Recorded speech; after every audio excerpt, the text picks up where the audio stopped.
Guys, ito nagprito ako guys ng maruya. Maruya nga ba guys? Ayan. Ang ating saging kasi guys, masyadong hinog na. Kaya yung iba, ginawa kong merienda. Ayan. Kasi ito guys, akala ko, hilaw pa. Ito talaga guys, hilaw pa. Tapos ito, hinog na pala siya.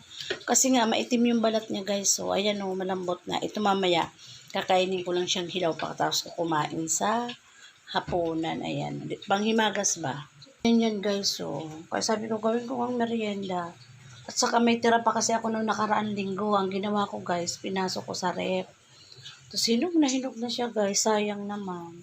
Kaya ito, nagmamaruya si Manay mga guys. Guys, inubos ko na lang yung isang piling. Ang ganda ng loob niyan guys. Oh. Yung balat niya lang talaga maitim. Ayan. Guys, merienda tayo. Ito na yung aking maruya. Ang gusto ng aking abibe, yung tinapay. Binili ko pa yan ng linggo. Buksan mo na ba? Kanya yung Milo. Yung akin ay barako. Merienda tayo mga guys. Merienda tayo.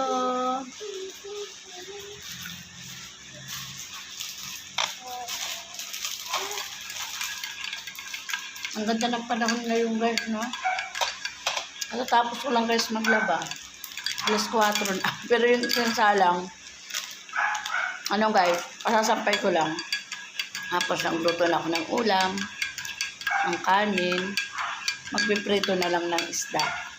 Partner sa ating ampalaya.